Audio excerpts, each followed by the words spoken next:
as much as be the first to know. and 3 months there. Well, how about we don't go up road and we don't pay a penny in taxes? Does that make him happy? I think you know the answer to that. Much of their no arguments, no discussions. Whoever needs the vaccine the most, that's who should get it. There's people put in fake websites to get so loans. What you're saying is they should not begrudge Toronto and Peel getting priority because now is a time of necessity. So we're all in this together. I'll fucking die. Yes, and he. I fell asleep, woke up with the sun shining on my head. I'll fucking die. Costco's filled with people. Walmart's filled with people. Sam and Scarborough. Nobody goes up north anyway. It's just during the summer season, and everybody has their place. They away on the lake somewhere in the fresh air. It's not the same as here. Here is deadly in some places.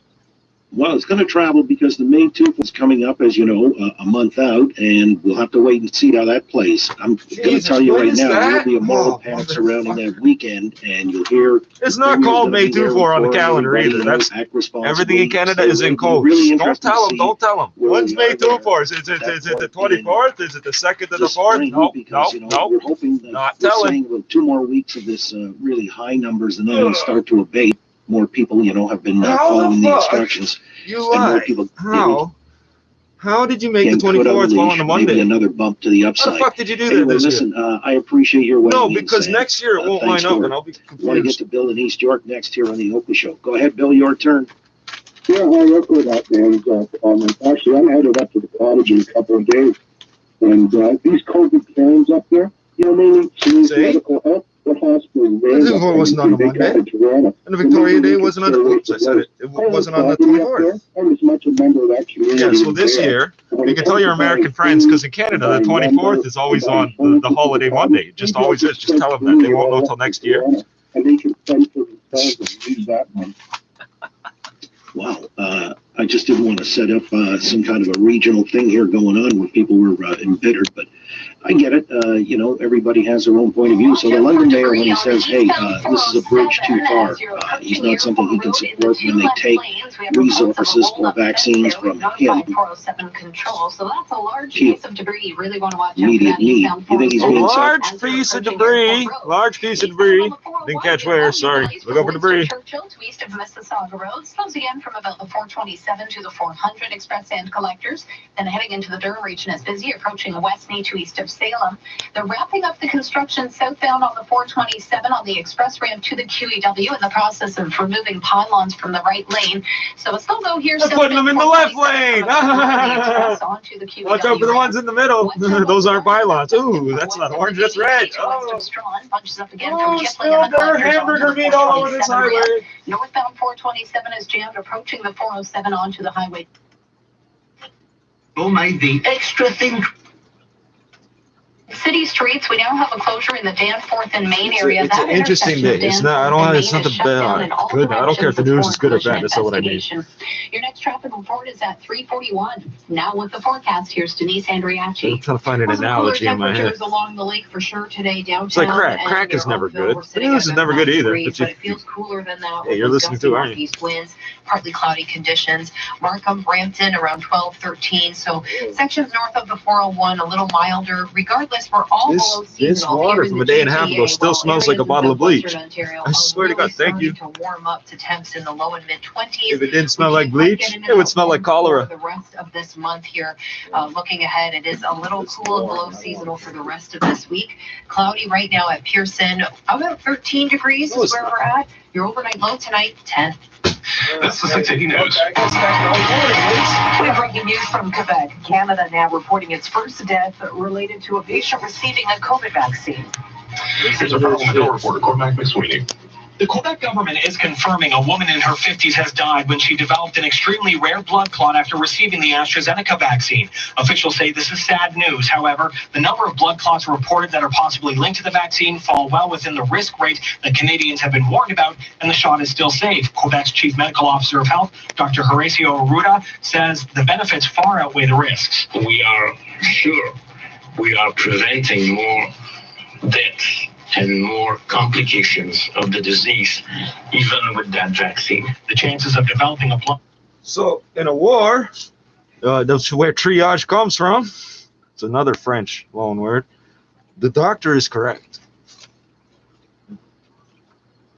Million AstraZeneca vaccines have been administered across the country. Cormac McSweeney, Parliament Hill. The province is reporting more than 3,200 new cases of COVID-19, while hospital ICU capacity There's something wrong with that number, eh? 680's Irene Precklett tells us more manpower has arrived. Reinforcements to help Ontario's struggling hospitals are here, with the team from Newfoundland arriving in Toronto this afternoon. We look forward to being here, and everyone has been so wonderful and so welcoming so far, and we can't wait to get to work. The man in the moon is University and he's sailing on to glory. Ontario is also getting help from the Canadian Armed Forces and the Red Cross. Salute, Meanwhile, salute, but who the fuck are you? 3,265 new COVID-19 cases today, the smallest daily increase in almost 3 weeks. 2,336 people are in Ontario hospitals being treated for the virus, more than double what it was at the start of the month. 875 of those patients in the ICU, a majority of them needing ventilators. I'm Irene You Precklett. see how there's something wrong with that number? How did it drop to 3,200? Like, the new case? Here's the problem. You could stop all new cases for like the next 6 months, have the exact same number of sick people in the ICU, and then boom, everybody working with them pops up positive. This virus is going to stick around. It likes eating human meat. To $1,000 per week, up from the current $500. But the federal government said no. Christian Freeland's office telling 680 News that it won't play along until the provincial government mandates sick days in this province. Labor Minister Monty McNaughton responding to the federal finance minister. Look, I'm encouraged, quite frankly. This is the first time that they've indicated that they want to talk to us. I look forward to engaging them this afternoon to get to work on behalf of Ontario workers. The NDP's Andrea Horvath. His optimism is very unfounded. When You I say read Ontario that works? letter, in short, it said, when hell freezes over, we're going to fix your problem. Richard Southern, 680 News. Drinking in city parks or on beaches this summer will remain against the law after a Toronto City Council City Hall meeting delayed a motion to legalize alcoholic beverages in public settings. 680's Mark Douglas joins us live with the latest. Mark. So, Jana, it was heated debate and thirsty work at the Economic and Community Development Committee on a motion to allow the consumption of alcohol outdoors in Toronto. Councillor Josh Matlow had put the motion forward, saying people in this city will be making choices. And during this pandemic summer, people are either going to be We the decision makers, nigga. especially where they have no For the outdoor mayors and access, chairs. or they are going to be outdoors. He says responsible adults should be allowed to have that drink outdoors. Matlow says there is no evidence in other cities around the world that allow this of any sudden hordes of drinkers. And Matlow wants all the what it's regulations about is, litter and public disorder to stay in place. Medical officer removing Dr. Riley disincentives. is against the idea, saying when it comes I better to think of how I phrase that. When it comes to alcohol, having strong and other substances, having a strong regulatory framework and environment is probably the best we can do. Yes, but that Quebec has a strong regulatory framework, but you can drink on the street. Hey, you know what you can't do? Buy beer in Ontario, bring it to Quebec, or vice versa. They'll pull you over for that shit. We're focused right now on managing COVID. The committee, in the end, voted to simply leave the idea with city staff and not move forward for now. Reporting live, I'm Mark Douglas. Well, we They think tell me it's milder been aging weather. and fermenting for like 2 years or 20 years. So I need a case of how much is a case of COVID-19, Brendan? For the last week and a half, golf You're courses sitting on the have corner been shut cracking down the and bottles of tennis courts have been COVID-19. No, or is it off shots? Is it limits. shots? Government No, it sounds like a implemented beer. lockdown measures. No, it sounds like a The wine. Toronto Deputy Mayor 19. Stephen Holiday thinks it's time for that to change. He's written a letter to the Premier. La maison de COVID. Oh shit! I just hurt myself. A round of 18 holes of golf. Everything doesn't have to be reopened at once. Maybe some of the activities that have a different risk profile, such as golf or tennis, where you either play by yourself or you play with a household member, and you have that chance to be physically distanced outdoors, might be some of the first things that could be reopened once again. Mayor Tory says that's an idea he's willing to explore. I would certainly be open to that discussion. Oh, it's only a entirely based half-hour on the advice show. that we've Okay. received Oh, from our own Mark, health people. But so far, no word from the province on whether they're willing to make that happen. I'm Melvin Qureshi. So the bandana breaks the hairs on my face and pushes them into my fucking skin, and I don't notice when the bandana's on. Then I take it off, and the hair's still pushing on my face. 680's Phil Martino tells us their son is now charged with second-degree murder. Phil. Florida, a 67-year-old man was found suffering from stab wounds in the apartment where he lived with his family yesterday afternoon. His 61-year-old I don't care who you are, man. That's a the family and their kid. You think they want their kid in jail suffering from now? stab wounds You as well. think The that? couple died in hospital. Their 34-year-old son survived, but Hamilton Police Staff Sergeant Peter Jones says he will face 2 counts of second-degree murder in connection with his parents' So death. the other. Family trouble, very sad, very brutal, and at the moment we're continuing the investigation on what. Police say the accused's injuries were self-inflicted. They also say he had a prior weapons offense involving his father. He was on conditional discharge. They do not know what prompted the deadly attack. Phil Martino, 680 News. Or they're not Gas prices are next. revealing what they know. Thanks, Toronto. How fucked up is that?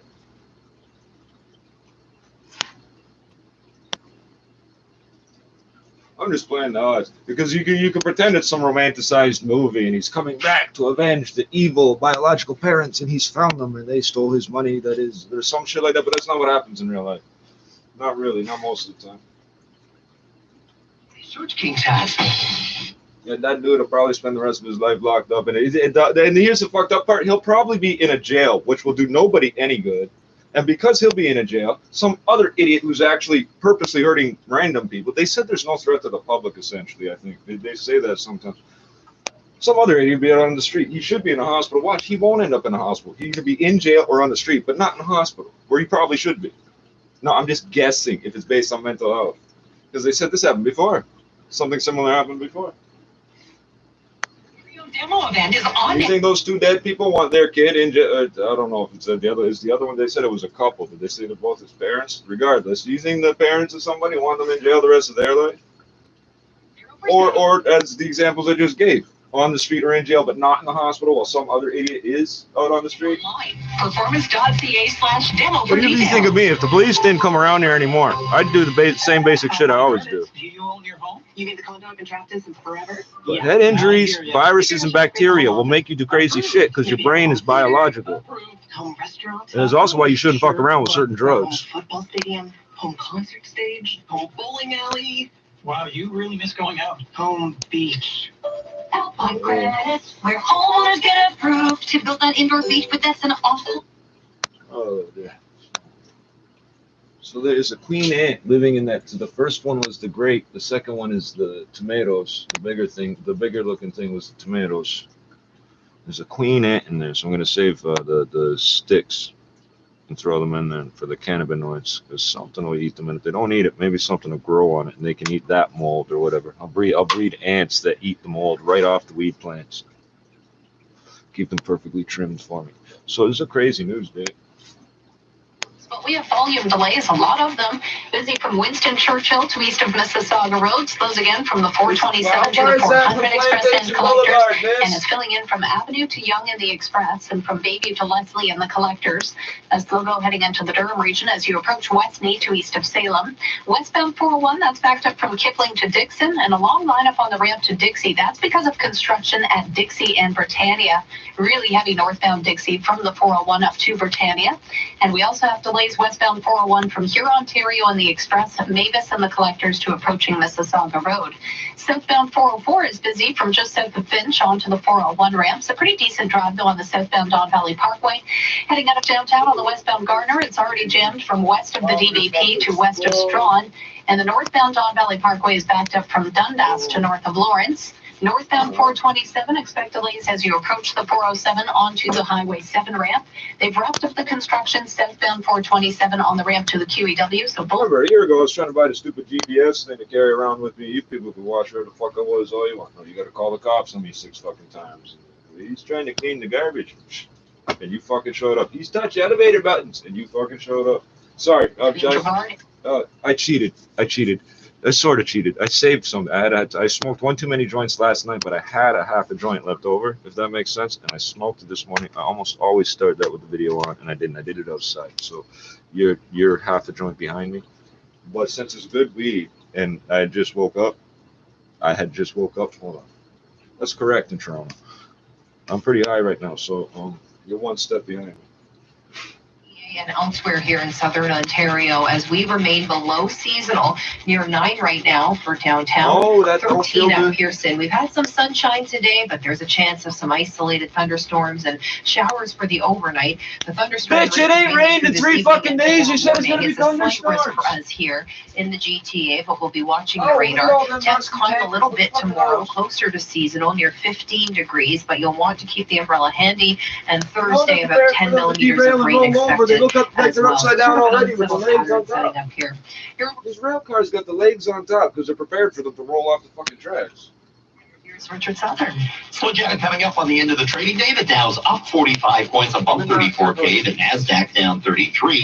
TSX holding on to a 53-point gain, and the Canadian dollar at 80.59 cents US. This is 680 News.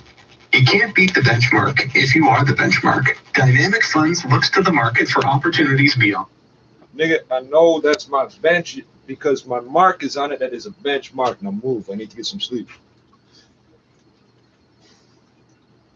A long time ago, I slept on the benches in the park on Degrassi Street. Wow. Aubrey was on TV on a show called something or other Degrassi because they'd made like 6 series out of that name. Yeah, it's not the same show. I saw the same fucking title show, but not the one you guys grew up on. So I'm not impressed. Don't impress me. That's happening for sure. What So what you're saying is, as a priority region, taking 25% of the vaccine supply allocated for the province and redirecting it into your area or here in Toronto is just the reasonable and justifiable course of action. I think so, and I don't think we're being greedy. I think you can't stop the spread of this virus if you don't stop it in these hotspot areas. Because whether we leave the jurisdiction or not, it's going to get out into the other areas. Contingency plan laser. He said General Vance said to stay home, stay healthy, or whatever. And then the other 3 rules. If we can't stop the spread here, it's not going to get stopped everywhere else. I got it. Well, you know, there's another component to this, and I'll delve into it in the next hour. No, granted, I didn't hear the whole sentence, but yeah, considering the healthcare system we have and the level of, we got first world problems. It shouldn't be a fucking problem. You might as well say we got malaria, cholera, and Black Death in fucking any big North American city. It's ridiculous. First time out, you really acquitted yourself admirably and very. Law this summer after a Toronto City Hall committee delayed a motion to legalize alcoholic beverages in public settings. From Sports at 590 The Fan, here's Alex Xero. Well, Gianna, our Ben Wagner is reporting that George Springer will. I think we got 2 minutes of garbage to listen to, so I'm gonna just turn that off for a second, see if I can remember anything useful to tell people. What I won't, did I post those links there? What's that? Oh yeah, so this just because I copied a whole bunch of shit, and the last one happened to be these 2 towers in Oakville. I didn't think it was a high priority to tell everybody, but yeah, it's the type of shit that happens up here. These big real estate development corruption things. Oh, this is good. Inside Halton, blah blah blah. News dash story ... I forgot what that was about. Is that the military? Center. Big game tonight for Toronto FC. They will. Oh, I heard so about an hour ago. The help has arrived. The military has arrived in Ontario. It's like, I don't think you understand. This whole province is a military base, eh? So it's called Central. Oh yeah, just picture if all the Canadian forces had to retreat, hypothetically, you know, backing up, bang, bump into each other. Where are you? Ontario. More time with family. And who knows, maybe time with more. You'll never take this place from us because the whole place is a military base. You'll never take this place from us. They killed 2 Pakistani journalists the last year. Within a year, whatever. Not last 2 years, I say. No, it's 2 within a year. And we'll keep your yard looking. Zoom call, picture perfect. They fall in the water, and you can't prove someone pushed you. You fall in that water, and it's let's say -10 outside or 0 or anything. That water will kill you. You'll die. You'll go into shock. You won't be able to get out of the water. You won't be able to climb out. Time for your bed to officially retire. It's done so much. One of the there's safety rules about driving on ice or close to water or whatever. And my let's call him a granduncle told me about driving his truck, big huge Dodge Ram, fuck, I think it was a 250. I can't remember. Extended cab, might have been a 150. But or no, I think he was that's what he had. I think he was talking about a different truck, a crew cab truck. But it doesn't matter. Big huge pickup truck across the ice over on the ocean on the East Coast, and coming back, seeing big huge holes opening up in the afternoon with the sun shining on it. You keep your boots untied, all your jackets, everything open and loose, and the doors open, unlatched. And I would presume you might want to keep the windows rolled down too. Hey, you got electric windows? Those won't work underwater. You're fucked. Claim that's made its way to social media falsely says in capital letters that Rogers Wireless Inc. is offering a $50 credit to make up for the inconvenience. But Rogers is spelled with a 0 instead of an O. A Rogers spokesperson says... So Rogers spam filter didn't catch it and sent it out to 20 million Rogers customers. Depends on the customer, but it will be applied automatically to make. Now they said the service fee, which is like $4 a month. Now they're saying 1 day's worth of service. And that'll depend on what the customer pays normally. In connection with 4 bank robberies. However, the search continues for 2 more suspects. These situations happened between Monday and Thursday of last week in downtown and East York. Police say in each case, several men traveled in a vehicle to the bank. One went inside while the others acted as lookouts. 26-year-old Justin Smith of Sault Ste. Marie and 55-year-old Donald LaFleur of Toronto were arrested last week. Investigators have released photos of the 2 other suspects they're still searching for. Those are posted at 680news.com. On the run. Traffic and weather together next. When you lease a 2021 Honda CRV, you're saying yes to Ontario because our assembly line is in Ontario. During the Honda Chapter 5 event, lease the 2021 CRV LX from $82 weekly at 2.99% and 0 down, including a $750 Honda bonus. And after you get your CRV, show some more local love. Order in from your favorite restaurant. Includes freight and fees for 60 months, taxes extra. Probably can't see it clearly. These 2 little things here where my fingers are trilliums. Those are trilliums. Rebecca Studano, a licensed insolvency trustee. You notice the circle? If there's one thing I can always tell people about debt, it's just debt. It doesn't define who you are, and it shouldn't. It does if you wake up in the morning, see negative 700,000, and you're stupid and kill yourself. By the way, don't do that. You write it. Call 855-BDO-DEBT or visit Debt Solutions. No, see, I see things totally differently. What would I do? What would I do? Fuck, I guess I gotta go rob the fucking brokerage house now. A different one that I don't owe money to, because the one that I owe money to will know what I look like, right? Kill myself. You want fucking drugs? Don't do that. I don't care how bad your life is. Don't do that. It kills more people than war and murder combined. Yeah, we might as well all be at war, killing people randomly, and less people would die. That's the statistics sort of say that. What's found on the car? Don't do that either, eh? Like, if you do, don't blame me, because you got something wrong with you. My voice make you do anything. Northbound Don Valley Parkway, that's heavy from Bloor to north of Lawrence. Unless you take a recording of my voice for like your fire alarm or something. Hey, get up the hose. It's on fire, stupid. Told you not to move into this stupid ghetto-ass fire trap. Another slowdown westbound 401 as you approach the 407, so we may have a new problem there. Any updates appreciated at star 680. Eastbound on the 401, delays from there's no SIM card in this phone, eh? Mississauga Road. Slows again from the 427. I didn't think about that till just now. No, but I never. I'm never certain if a phone will work with 911 or not. I had a phone, I blocked out 911. You couldn't call 911 from my phone. And that became illegal to do in Canada. First of all, Dan to sell a phone like that, not for me to do it. What am I fucking trying to find? Maine is off limits both ways between Girard and Danforth.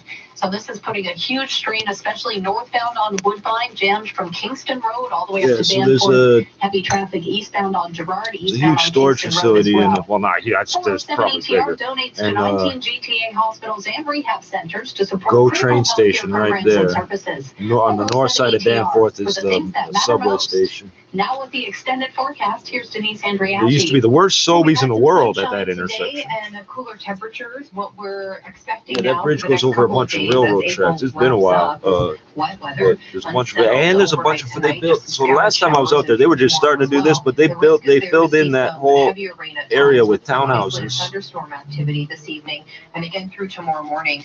Now tomorrow temps are going to bump up closer to seasonal, but it's unsettled, so it comes at a cost. And then Thursday, we're back down to some cooler air. No, I gotta tell this one. Fucking interactions with black cops. I don't always fucking remember them because they're not usually dicks to me. Some of them can be. Don't get it twisted. Just because he's a black cop, don't mean he's not gonna be a dickhead of a cop to you. But, fucking. I remember walking straight up Main Street, right where they're talking, just for Gerard going up the bridge or whatever, and said, "Well, I think my shoe looked exactly like this one does." Fucking. This is 21 years ago or some shit, and the cop was rolling by and he asked me if I was okay. I said, fine. He said something about trying to give me a ride or something. Fuck off. Take me to a shelter. I said, no, not a shelter. I don't know what the fuck. This is 20 fucking some odd years ago. I didn't remember that because of the. Why dream to the mid when you can dream to the max? Why would I remember? He didn't rob me. He didn't fucking arrest me for a made up thing. He didn't try to belittle me and pretend he's better than me. Fuck, every time I got on that subway train there, I don't know how, every fucking time I got on that subway train, there was nothing but... The U.S. is promising to send medical aid to India, where surge in COVID-19 infections is overwhelming that country's health system. Street family on that train. 360,000 new cases today, pushing the I think I always paid my fare, so yeah, I did. At that station, I did. You couldn't get away. I didn't want to trip. Just walk on. Fuck off. Look at this fucking place. COVID-19 response team says help is on the way from the U.S. Centers for Disease Control. CDC, which has a long history of working So, you know those danger symbols and stuff? If you see one that's an O, big circle with flames coming off it, that's oxygen. To the country to support public health efforts there. Canada and other nations, including Britain, Germany, and Pakistan, have also promised to assist India during this crisis. Business is... Yeah. You're going to help them. So if you see the symbol on the side of the truck, the diamond symbol, whatever, there'll be a circle with flames coming off it. The reason it's not just regular flames or a regular explosive type of symbol. The big circle O is because it's oxygen, which means it's an oxidizer, an oxidizing agent, but it's like the purest of them is just straight up oxygen. And anything that has let's say an upper and a lower explosive limit, or anything that could burn, like if you think of like thin fabric, like this bandana or something. Me smoking a cigarette in a room where there's oxygen tanks venting, people using them, I'll set myself on fire like that. Because do you ever see somebody blowing on a fire or waving air at it to try to get it to come up? The same basic concept, more oxygen. Same as a turbocharger to an engine, or when you open the throttle, more air goes into the engine. So you don't control, you generally speaking don't control the engine by controlling the fuel. You control the air going in, the oxygen really, and then the engine automatically figures out how much fuel to put in, essentially. In what is a big shift in how this food delivery app operates. No. I want to hear about the bank fraud. Bank fraud. Damn it. I'm going to call Star 680 with a traffic report. 15, 25, or 30%. And DoorDash says it's going to offer different degrees of marketing and products depending on which one. It was the jeans, right? Did they make shoes too? So obviously the restaurants are going to get more in the way of services if they pick, the 30% commission. DoorDash also says it wasn't Jordan a relatively common name back in the, I guess, in the 80s. It was like 90s, but I guess when the kids were born in the 80s. Wear Jordans with Jordash and be Jordan and Jordan. Fallen under a lot of controversy because of the high fees they charge restaurants. Some restaurants say they just can't afford to use these delivery apps. They don't. The platforms like DoorDash and Uber Eats were hit with a class action lawsuit in the United States last year regarding these high service fees. DoorDash stock higher on Wall Street right now. It's up 5.9%, above $162. We're coming up on the end of the trading day, and the TSX is holding on to a gain. No, you don't do. This flyer here, for example, it says they close at 11. Okay, I call it 10, whatever, between 10:30, 10:45. They're like, well, actually, the last order was at 10:30. So if you close at 11. Yes, the last order's at 10:30. It's like, well, why'd you put 11 on the fucking... It's a delivery flyer. If I was in the fucking store, I wouldn't be looking at the flyer. I'd be looking at the menu. Hey, the lights are off, the door's locked. Are you open? No, obviously not. No, if I walked in there, I could get. So if I walk in there at 10:59 p.m., I can order a pizza that's going to take them 20 minutes to cook up. But if I call them 20 minutes before, I can't call them up to make that pizza. And they're like, okay, that's just an example. Don't ever let a customer walk away because you don't have what you want, what they want, or they come to you with money trying to fucking buy something from you and they can't for some reason. And it happens over and over, especially. That's a huge problem. It takes an average of 5 cold contacts to make your first sale.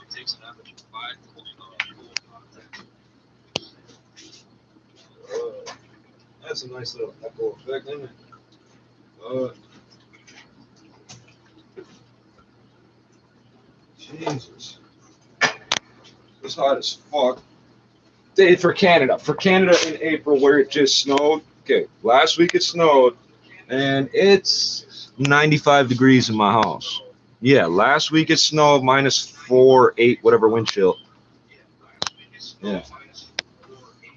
Book your appointment today at Speedy. Like and this is the fruit markets do something like the easy example I give of this. They always buy more fruit than they think they can sell. However much they think they can sell, they buy more.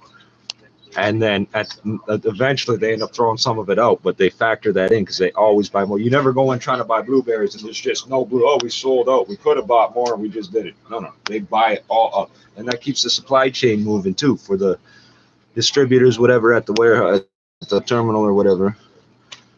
There's a whole bunch of little things you can't do. The delivery apps. Yeah, they were talking about credit cards yesterday. The last 24 hours about the fees they charge. Officials insist the shots are still safe and the benefits still far outweigh any risks. Heated debate makes for thirsty work at Toronto City Hall on the idea of letting people have a beer in a park. There's no evidence that all of a sudden hordes of people are drinking. Breaking news from the Danforth. A woman in a wheelchair struck and killed by a dump truck. Road closures in the April traffic weather. A woman in a wheelchair struck by. Are you fucking retarded? Springer's quad is still an issue and he will not. With those huge big vehicles, all you have to do, don't hit anything. You step on the brake. What are they going to do? Hit you with their little car and push you out the way? It's never going to happen. All you have to do is not hit anything. Those big, my uncle drove, it was 10-ton straight truck, DZ, no, not Z, D trucks without the air brakes, hydraulic brakes. And he had no problem with that, but he could no longer do, after doing that for years and years and years, he could no longer drive a small car. He fucked him up to try to drive a little tiny car. And he used to be excellent at driving small vehicles. The ramp to Dixie is pretty jammed up, and then but he can maneuver that straight truck like it's nothing. Unless he went unconscious and drove it into a phone pole across all the lanes of traffic, and it wasn't his fault. Just volume delays, no incidents to report. It's heavy. 10-ton truck, fully loaded of fucking old fridges and stoves and shit. Going 427 to the 400 express collectors. Express bunches up between the Allen and Young, and then collectors gets busy approaching Bayview out to Leslie. We've also got delays in the Durham region, west to east of Salem. Traveling on the westbound Gardner, you're going to be stuck in volume approaching Jarvis to west of Strong, and then west QEW slows down approaching Dixie, approaching Burloak out to Appleby, and approaching Guelph line out to Brant.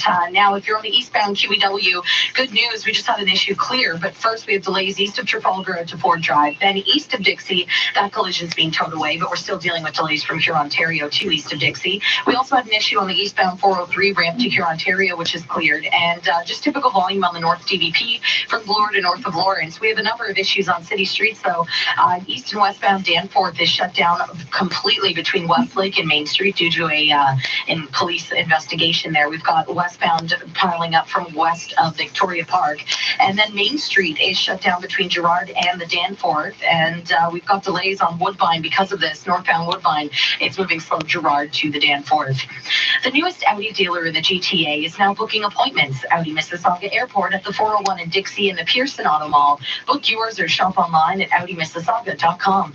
Now let's look at the forecast. Here's Denise Andriacci. Well, 13 degrees at Pearson. Along the lake today, a little cooler. We're sitting at 9 downtown, 8 in Oakville, and it feels about 5-6 degrees when you factor in that wind out of the northeast, which has been gusty at times.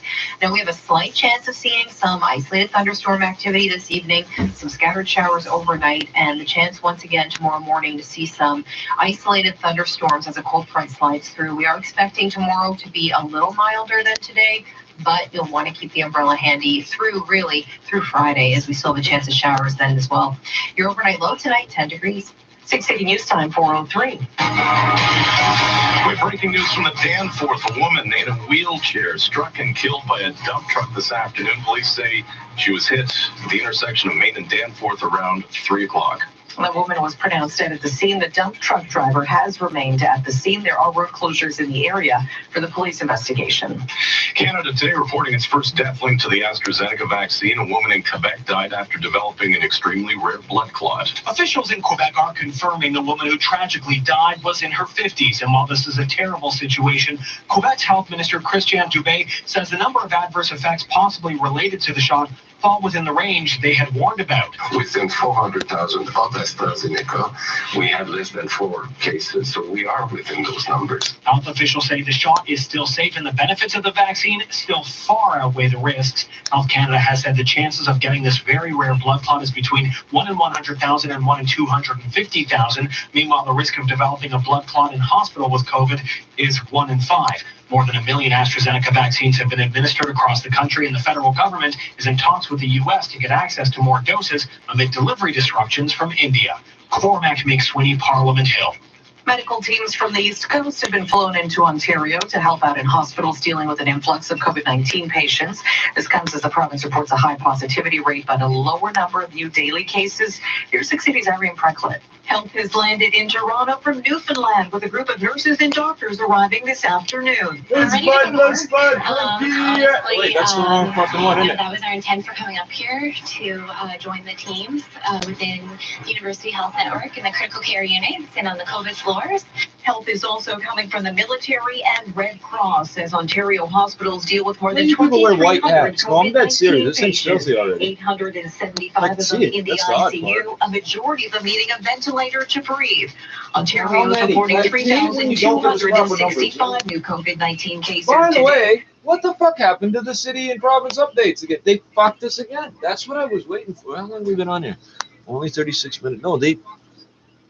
Oh, fuck. What did I miss? This is one of the main pillars of preventing future infections. Here's 6 Cities' Richard Southern. It was just last Thursday the Premier Ford said this when asked about a paid sick days program. We're going to take actions ourselves, and we will have the best program anywhere in North America, bar none. But the Ontario government is not acting on its own. It instead today proposed boosting the amount of money paid out from the federal paid sick days program to $1,000 a week, up from $500. But the federal government said no. Christian Freeland's office telling 680 News that, quote, when Ontario is ready to mandate sick leave in provincially regulated businesses, as we have done in federally regulated businesses, we will be there to help. NDP leader Andrea Horvath. If this is all that they've come up with, then obviously the Premier was once again making stuff up. Richard Southern, 680 News. Toronto City Hall Committee has put up a motion that would have made drinking on the beach or in city parks this summer legal. 6 Cities' Mark Douglas joins us live with the reason why. Mark. So, Jenna, that cold beer on a hot summer day in the city of Toronto Park or beach, it's not going to be allowed this summer. There was rather intense debate at the Economic and Community Development Committee today on a motion from Councillor Josh Matlow to allow outdoor drinking. But if you look at cities around the world, London, Paris, Montreal, around the world, everywhere, here and here, there's no evidence that all of a sudden hordes of people are drinking. Matlow says responsible adults should be allowed to enjoy a drink outdoors, or they might have to do so indoors, risking COVID in a group setting because a lot of people do not have a backyard or a balcony. Medical Officer of Health, Dr. Eileen Davila, argued against the motion, saying when it comes to alcohol, a strong regulatory framework is best. For people to safely enjoy outdoor spaces in our city, particularly while we find ourselves in the midst of a pandemic. General concerns about gatherings during COVID, along with safety and the how and the who and the cost of enforcing new bylaws, that all won the day, and the committee voted to only refer the idea to city staff to get more information. No forward motion on this idea. Reporting live, I'm Mark Douglas. Another city councillor wants to see golf courses and tennis courts reopen. 680's Moment Richi joins us live. Moment. It's been a week and a half since you've been allowed to grab your clubs and hit the links or take out your racket and knock a few balls around on the tennis court. But Councillor Stephen Holiday, who serves as one of Toronto's... Is that why I don't find any more tennis balls in the gutter? He sent a letter to the Premier asking Doug Ford to consider reopening those facilities. Things that you do on your own, or you do with somebody if you are within your bubble, or you have that chance to stay physically separated, might be the first step to getting back outdoors and experiencing these types of activities once again and getting the blood flowing and enjoying the sunshine. What about other sports? You know, a lot of people say open up all the sports, but there's a difference, especially scrimmage-based sports or team-based sports where there's a lot of physical contact. Maybe the time isn't now. Maybe it's a little bit further down the line when we start to revisit those type of activities. No word from the province or the Premier yet on whether those changes will be considered. I'm Owen Qureshi. And we'll take a peek at the pumps next. Your news now on your radio, online, and on your smart speaker. Play 680 News. You've been at home for a while. Your office is at home. Your gym is at home. Your social life is at home. Virtually. Dining out is now dining in. I need a Rob Ford mask or a Doug Ford mask. No, I couldn't pull off. I could pull off, bro. I need a Doug. No, I need two bandanas where there's like the whole face across the bandana, but then when you fold the one for the top, you get the top half and then the bottom half. That's what I. No, they'd say it's like robbing a bank with a Richard Nixon mask on, or Bill Clinton. Everybody get down on your knees. You got the Bill Clinton mask. Rising and the bird creates absenteeism and whatever. I'm just giving you. Weren't we just talking about that yesterday about CF? Yeah. However, on another matter, it's just been over a year. Just been essential over a year. Workers, anybody governed by Justin Trudeau's and Osama bin Laden anyway, governed by the Occupational Health and Safety Act, should the employers then have to pay those sick days. There's been some resistance in the past, feeling it creates absenteeism and whatever. I'm just giving you a forward. I don't think it creates absenteeism. However, on another matter, I don't think all these companies can equally afford to compete without some sort of fucking rule as to who's responsible for what. In Nova Scotia, you might recall, this Gabriel Wortman went on a rampage, and after a year, it still seems like there are some questions that remain unanswered, or at least as we're unpacking and scrutinizing the situation, as we're told is being done, many questions continue to linger. And so I wanted to put this into some kind of perspective or context, and here to help in that regard is Paul Palango. He's the author of the book, Dispersing the Fog, Inside the Secret World of Ottawa and the RCMP. Paul, good to have you back in the Oakley Show. Good afternoon. Glad to be back in Toronto from Nova Scotia. All right. Well, I know the last time we spoke, it was almost in the immediate aftermath, and you had more or less suggested there was a lot of skullduggery taking place there, and some things that the public had not been privy to. By the way, let me just follow up, because I think at that time you had suggested that maybe this guy Wortman was involved in some kind of undercover activity with the Mounties, dealing with drugs and so on and so forth. Did that narrative go anywhere? Well, I'm continuing to investigate it, John, because it hasn't gone anywhere. I never said he was a confidential informant. What I did say was that many of the things the RCMP have done conform with this undercover manual, copy of which I have.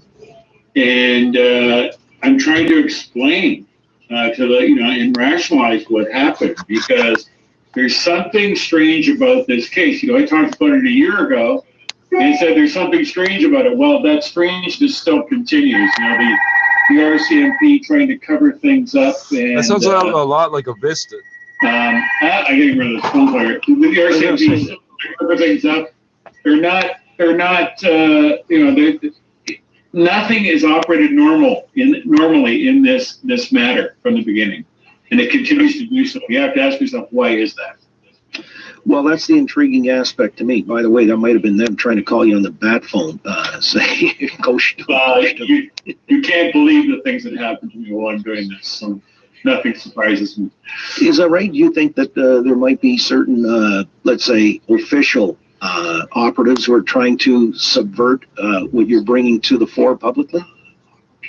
Well, it's been very, very difficult. I mean, we're dealing with a media situation where much of the mainstream and the alternative media has, refused to report certain things. Like they don't report about they've refused almost for a year to report the name of Woodman's common-law wife, Lisa Banfield, because of this woke sort of attitude that she's a victim. Oh, yeah, motherfucker. When it's not quite clear what she is. I mean, she's never spoken. She went to ground on the first day.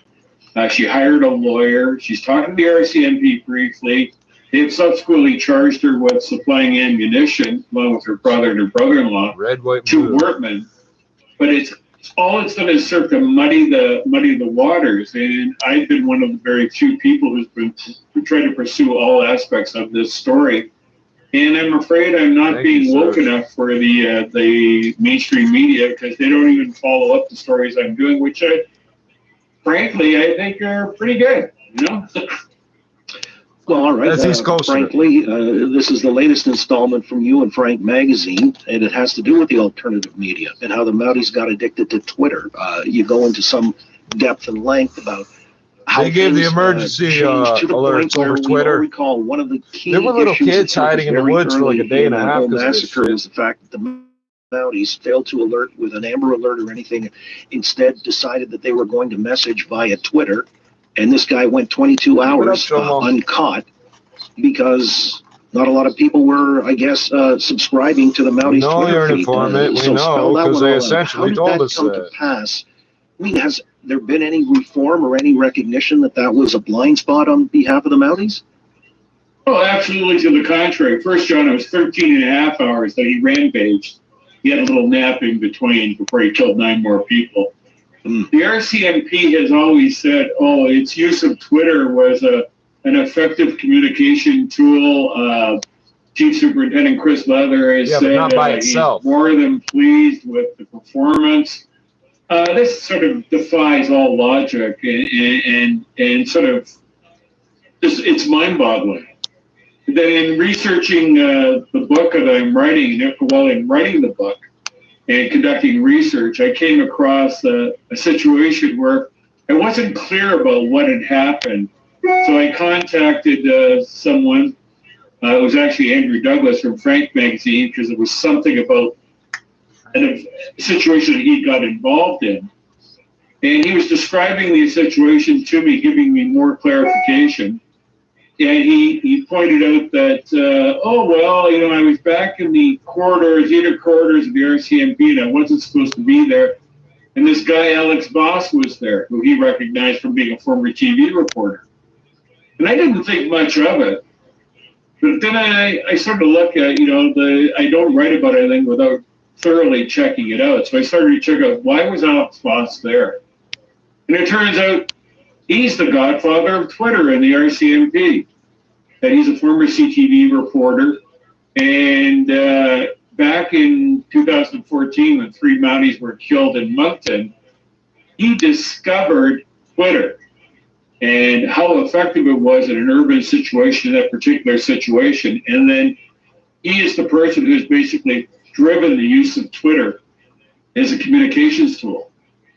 It's absolutely outrageous. So now I put his name on the record along with the names of the inspector who was in charge, just Dustin Rodier, and Angela Chang, who is a former CBC reporter, who is also a Twitter advocate, working out of J Division in Moncton, in the hope that if there's a public inquiry here, we know who is doing this now, and they'll be examined. And I think that's important in trying to unravel what the RCMP is hiding here. Again, with Paul Palango, author of the book, Dispersing the Fog, Inside the Secret World of Ottawa and the RCMP.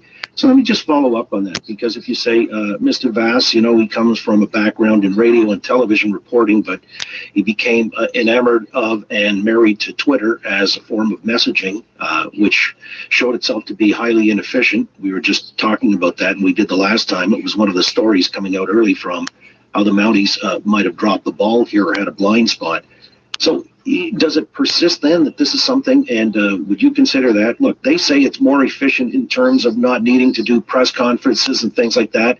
You know, even prior to Donald Trump, you were saying in Moncton this was a case where Twitter was the way to direct message people, and they wouldn't have to go through, say, conventional or legacy media. Why is this continuing to be festering as a sore spot or a blind spot for the Mounties? Well, it's quite clear they're hiding something. From day one, they've been hiding something. They were shooting at the fucking firewall. They've done everything they can not to admit wrongdoing. Yeah. And governments have acted as enablers, both the provincial government and the federal government, have not, brought them to heel over this. And it's quite clear that they're trying to make this all go away and make people forget. So you have to ask yourself, what are they hiding? John, this is, the official narrative is that this was a madman who, lost his head and then killed 13 people in Portapic Beach, escaped from the Mounties, hid in the night, then came back the next day and killed 9 more people on a rampage through North and Central Nova Scotia. If that's the case, it's a pretty simple story. Madman killed all these people, let's deal with it. But the RCMP and the government, and both federal and provincial governments, have resisted basically getting into any details. They won't release any 911 calls, the transcripts, they won't tell you who's doing what in the RCMP. And as I said, this all conforms with the undercover manual, the way they behave. And I don't know who or if anyone was a confidential informant. My sources tell me in policing that someone in that circle around Gabriel Horman was a confidential informant or an agent of some sort, because that's the way the police are behaving and that's what they hear from the inside. So you have to ask yourself, what was going on? Was Workman an informant trying to bring things, investigating a case that went bad? Or was he the target of an operation because he was involved in a lot of criminality and someone else was the informant and he found out about it? And I continue to investigate that. Well, all right, and that's why I'm kind of curious, because, many people would say this is, really in the realm of the conspiracy theory. You're implying somewhat of a cover-up. So you mentioned several of the questions that are still outstanding. If you had access to, say, in a press conference to the head of the RCMP, what are the remaining pointed questions you would think directly would get to the matter and that you would want answered? Well, the question is the obvious one. A, it's not a conspiracy theory because I'm basing this on documents and interviews and what's gone on, inferences from the obvious things that are going on. I'm not a conspiracy theorist. I'm actually an investigator. And the question I would have to ask is the obvious one. Who, if anyone, was employed by the police in this situation? If not Workman, who? The problem with this, John, is if you read the book I have about undercover operations that we obtained from the RCMP is directed that if a situation is blown, that it can lie to everyone about it and not admit anything, and that confidential informants are protected even in death. That's what their manual says. So we're in this sort of catch-22 situation, because if this is true, they can lie right up to the point where they'd have to tell the truth to a judge sitting as a judge, not as a panelist in some sort of review or anything like that. So it's a complicated process. It's easy to say, oh, you're a conspiracy theorist. Well, I just turn this around, look at it. Like, why are we here a year down the road where they're hiding everything and saying bad things about me and suggesting I'm just creating fairy tales? Well, I keep finding, the more I try to disprove the theory, the more I'm proving it, that there's something going on here. And today's story was an example of, I did not steal your oranges. Behind CB, or hiding behind the walls of the RCMP. I did not steal your oranges. Twitter thing, nobody wants to say boo about it. We need some trends. John, in my year-end wrap-up, I said, the most transparent thing about this entire investigation is the cover-up. That is the most transparent thing about it. Oh, smoke like a tree. East Coast irony, but more revelations, I'm sure, forthcoming if you continue to dig. I appreciate the latest update. It's just been over a year now, and still, as you mentioned, several outstanding questions, or at least things that lead to bewilderment. So stay the course. We'll talk down the road. Paul, I appreciate your time this afternoon. Call anytime, John. Thank you. You got it, Paul Palango, author of the book Dispersing the Fog Inside the Secret World of Ottawa and the RCMP. All right, well, it was rather no secret that Ottawa didn't want to fill in the gap when it came to the paid sick days, instead punting back to the province. The province, of course, their opening salvo was, look, we're going to do something about it, as Doug Ford said late last week. Now they came out with the announcement that they top it up by $500 instead of $500 on a monthly or weekly basis. They go to $1,000, and so minus the tax, of course. Right. Yeah, we know, we all pay tax. So I wanted to get into that discussion. It's like that free health care. It's free, but it's not free. It's free, you pay for it, but you don't pay like out of your pocket that day. Governed by or provincially regulated employer, meaning governed by the Occupational Health and Safety Act, you would willingly pay this money, or do you think it ought to be made up for in some other form, a tax credit, compensation to you, the employer, for giving paid sick days? Because this thing is not just temporary, as I get it. This is something that they want to enshrine on a permanent basis and universally across the entire province. Would you support that, and in what form? 870-6400. Going to take some calls. 870-6400. 24 past. Back to the roads. We go on to check and chopper traffic. Ari Rabinovich. Well, thanks, John. We did have some earlier problems, but it's been a while, so everything's been cleared, including all the 401 westbound. We did have another collision westbound near Kipling. The right lane was blocked. Been a little while since our last report, though, so it has had time to clear. But the delays have not. It's still very busy on the west 401 approaching.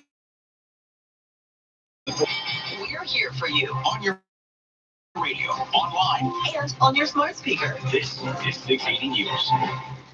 Richie's on the way with the business. 680 News time, 425. Yes, every time I come close to, every time you think I'm looking at the screen is when it should log up. Eh? You realize from here I can see it. Hey, I can still see the screen. Hey, how come there's nothing wrong with it? Until, yeah, we got some obsessive hacker type stalkers. Don't worry about that. They'll go away soon enough. Call today because it's a great time to beat the summer rush and get $1,200 off a select air conditioner for a great deal now. Conditions apply. Savings off a regular price. See website for details.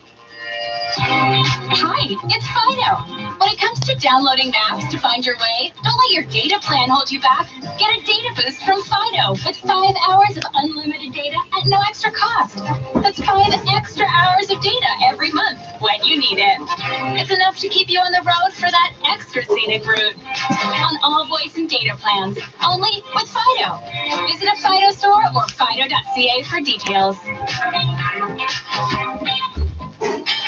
680 News on 426. Now 680 Business Report, Richard Sutherland. James, good afternoon. Here's a really interesting one. Pfizer is reportedly testing a pill that, if successful, could be the first home treatment for COVID-19. The Telegraph newspaper out of London reports that the drug company is testing this new substance that it developed itself, and it's formulated to attack the spine of the SARS-CoV-2 virus and stop it from replicating in your nose, throat, and lungs. So this would be something that would be prescribed if you start feeling symptoms, and the hope is that it would sort of quash the virus and prevent you from having to go to the hospital with it. The paper reports that Pfizer scientists have likely established that it works by testing it against infected human tissue cultures in the lab. Now the Telegraph says up to 60 healthy volunteers are being given this pill see what potential reactions there are. Pfizer stock down 0.5%, $38.47. Well, the broader Bay and Wall Street markets were very little change today, and that's because investors wanted to see the big earnings reports that have come in after the bell. I'm just looking them over here. We got results from some of the biggest names in technology, including the Google parent company Alphabet, with a huge beat for its first quarter. Earnings per share. Chef Boyardee money, nigga. 29 cents, about 80% higher than what analysts were looking for. Revenue beats as well at 15.8 check that at 55.3 billion. Alphabet revenue topping 55.3 billion, growing 34%. So that's a stock that's higher in the after hours trade. Microsoft reporting its top and bottom line earnings beat.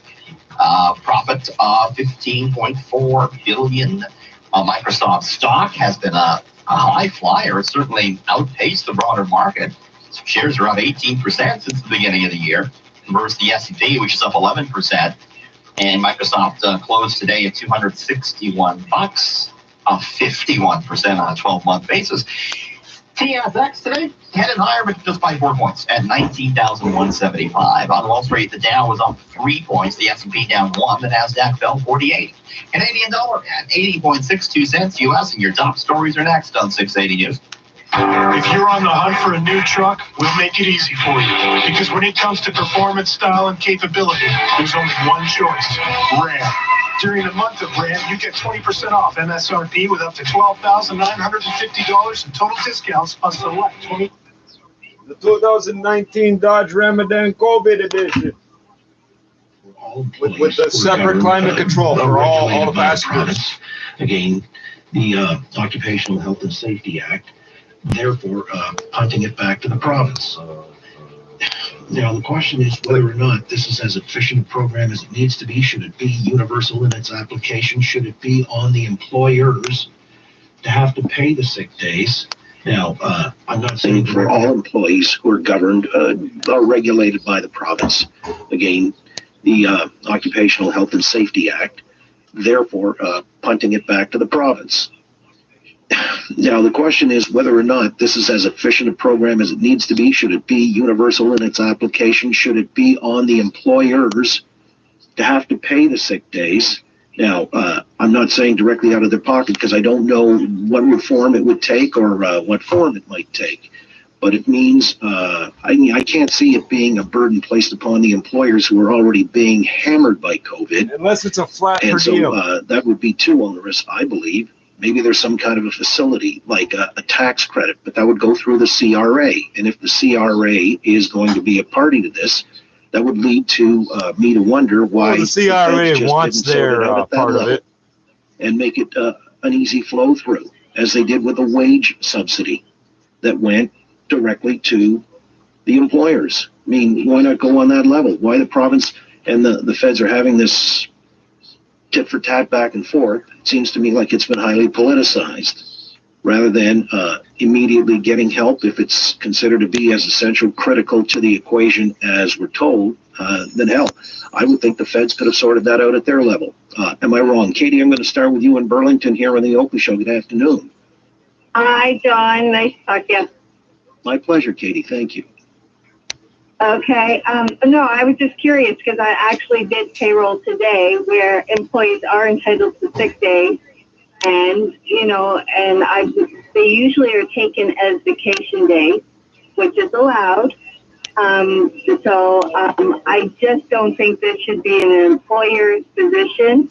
They shouldn't have the responsibility of having to pay it, because I think in too many cases, because I do payroll for quite a few companies, that when vacation pay sick days are available, they're usually abused and taken as vacation, not as sick days.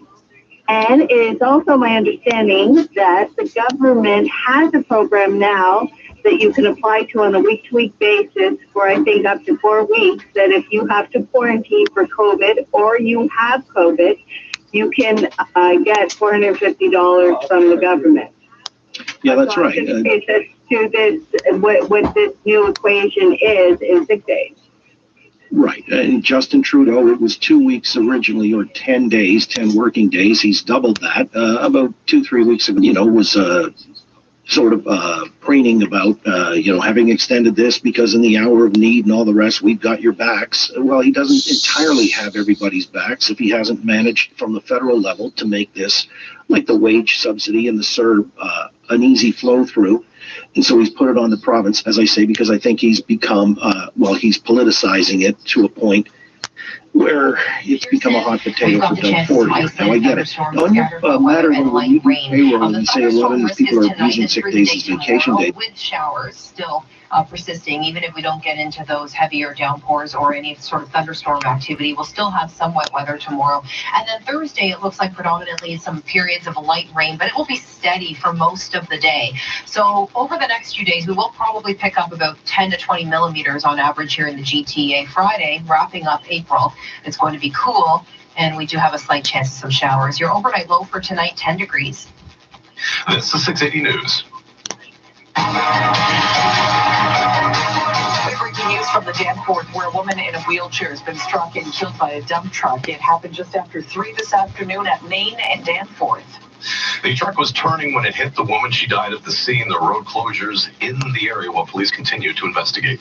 This is 680 News. A Montreal area woman in her 50s has died from a blood clot following receiving the AstraZeneca vaccine shot. This is Canada's first death related to rare blood clots. 680's Parliament Hill reporter Cormac McSweeney has the details. A woman in her 50s, reportedly from the Montreal area, is Canada's first patient to die from this extremely rare side effect, possibly linked to the AstraZeneca vaccine. Quebec health officials made the sad confirmation during a provincial update with their chief medical health officer, Dr. Horacio Arruda, reminding people this blood clot is extremely rare, but it's also treatable. There is a lot of people who will be treated the right way and they will have no sequelae from this. Officials say the shot is still safe overall. The risk is extremely rare and they will not be changing their vaccination strategy. Health Canada has said the chances of getting this very rare blood clot is between 1 in 100,000 and 1 in 250,000. Meanwhile, the risk of developing a blood clot in hospital with COVID is 1 in 5. There have been more than 1 million AstraZeneca vaccines administered across the country. Cormac McSweeney, Parliament Hill. This is 680 News. Our coverage continues with medical teams from other provinces starting to arrive in Ontario to help lend a hand in the struggling hospitals.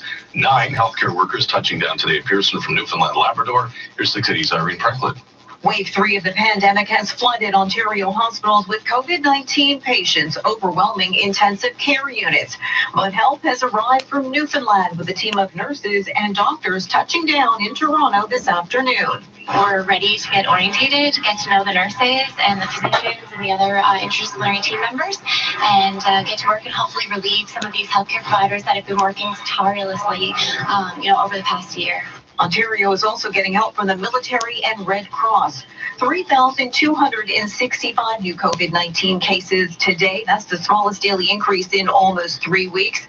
But 2,336 people are in Ontario hospitals being treated for the virus, more than double what it was at the start of the month. I'm Irene Precklett. This is 680 News. 2 levels of government are still arguing about how to implement a new paid sick days program here in Ontario.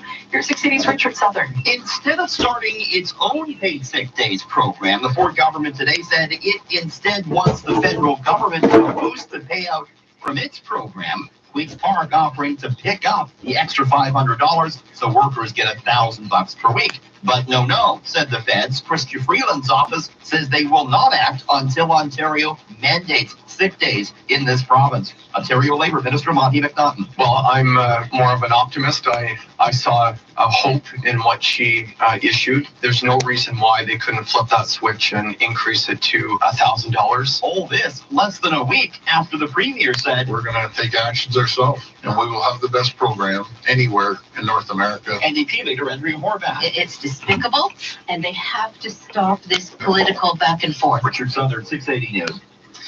Meanwhile, if you drink alcohol in a city park this summer, you will not be doing it legally. That out of City Hall today. Here's 680's Mark Douglas. The idea of allowing drinking in public outdoor settings in Toronto is going to just sit in the fridge with city staff to work on for now.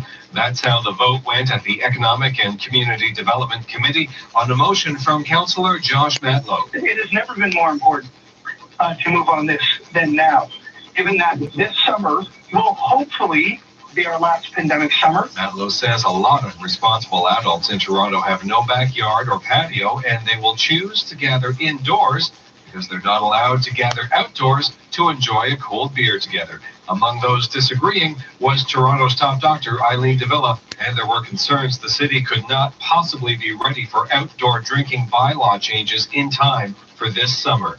I'm Mark Douglas.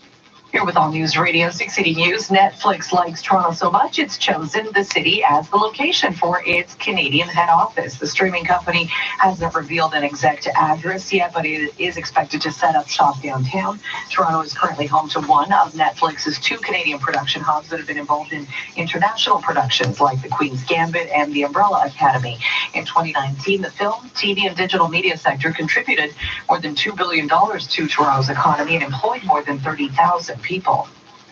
A Hamilton family shattered. A 34-year-old son charged with second-degree murder in connection with the deaths of his parents. 6 Cities Phil Martino joins us live with the latest from police. Phil.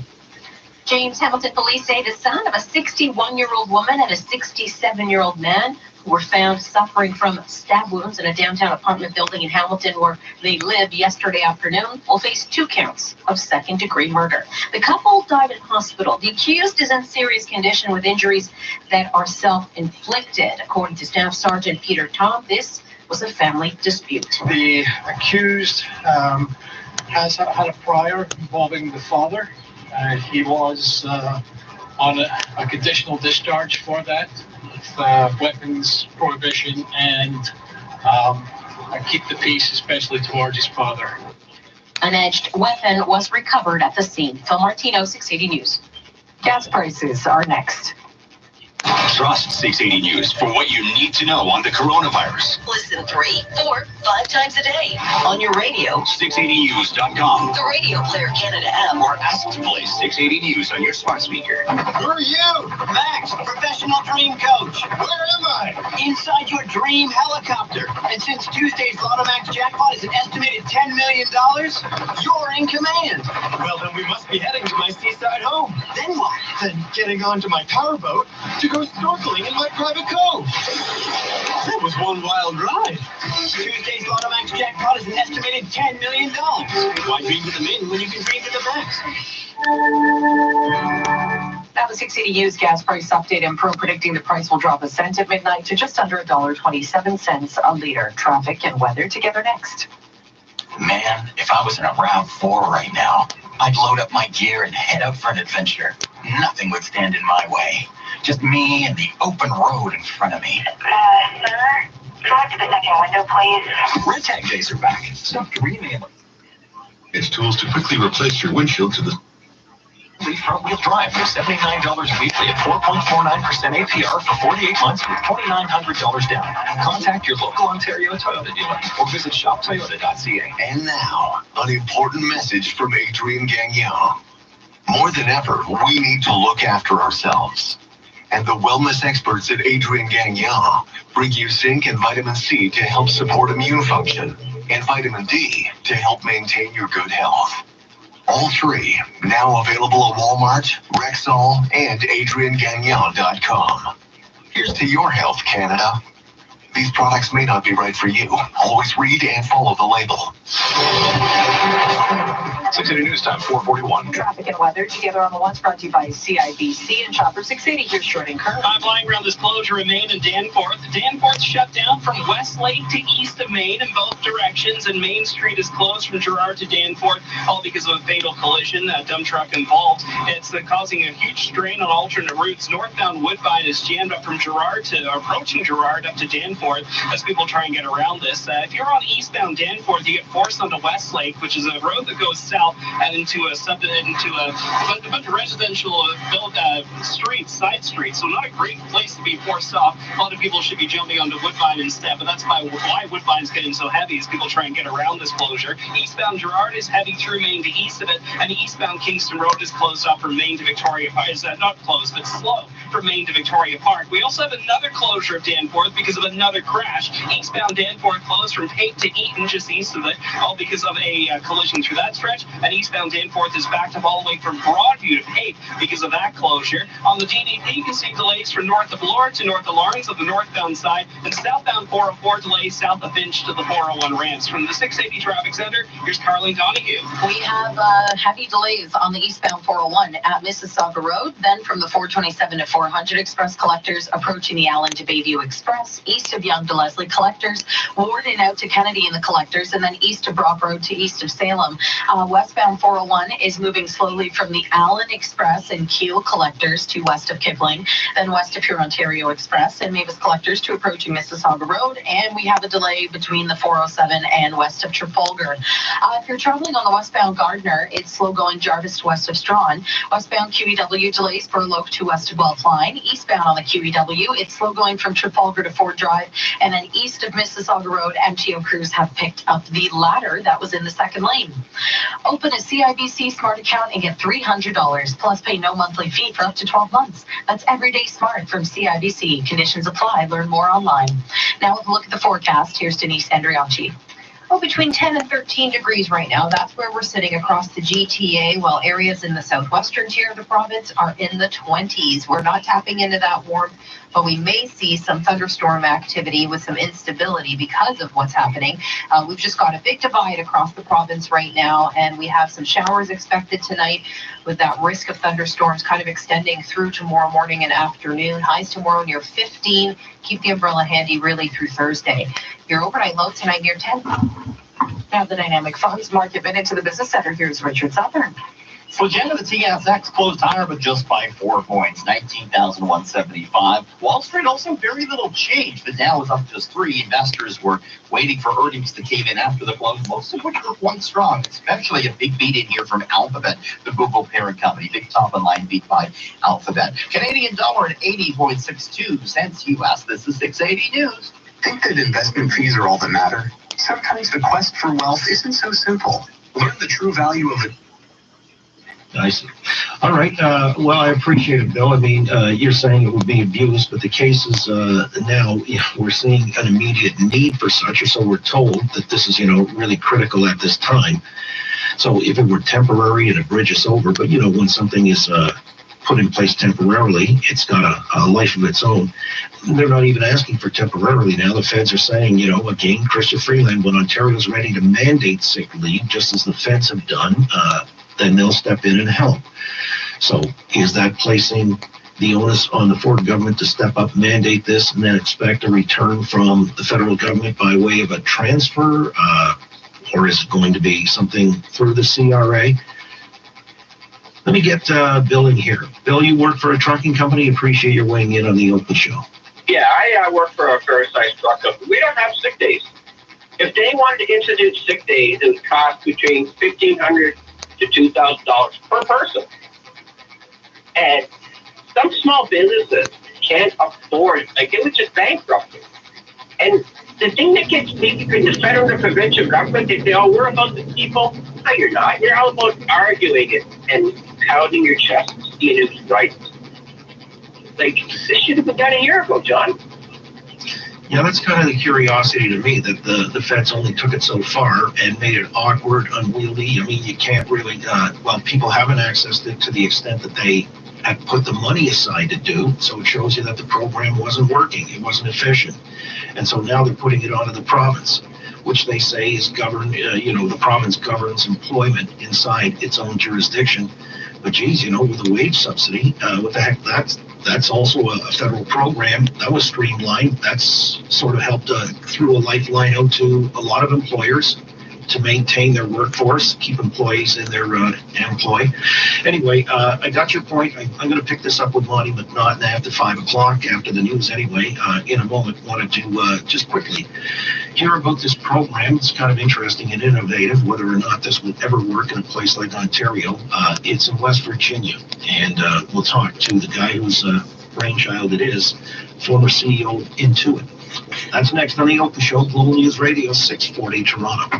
Attention passengers, this is your captain speaking. Looks like we have a full cabin today. Really, Dad? We're expecting a pretty smooth trip. Our crew will be handing out snacks shortly. Stand by. 7:30. Raptors are one game back of the final play-in spot in the East. Maple Leafs practice today before flying out for Montreal, where they take on the Habs tomorrow. We have 8 games in the NHL tonight. It's a full night off for the All-Canadian North Division. Tonight, it is like one of the CONCACAF Champions League quarterfinal between Mexican side Cruz Azul and Toronto FC. Kickoff set for 10. And right now, we're in the second half. It's the Champions League semifinal, leg 1 between Chelsea and Real Madrid. And we are still in a 1-1 tie. Sports at 15 and 45 past every hour or anytime at sportsnet.ca/5W. Find a car today, a much better way. Visit OntarioCars.ca. Listen here, my friend, and I'll offer a little advice. Why scour the city? Look. Grand Lotto, you can win $1,000 a day for life. Wait. So, I just had a horrible thought about uranium. You ever have a good thought about uranium? What if the sanitary drain they dump it down overflows into the storm drain, but it doesn't rain for like a month, and that uranium water's just sitting in the storm drain? Just wondering. What up? We all die, right? Just all die. Just die. I got a combination of caffeine, withdrawal, direct sun shining on me, dehydration. So warm air doesn't contain as much oxygen per volume.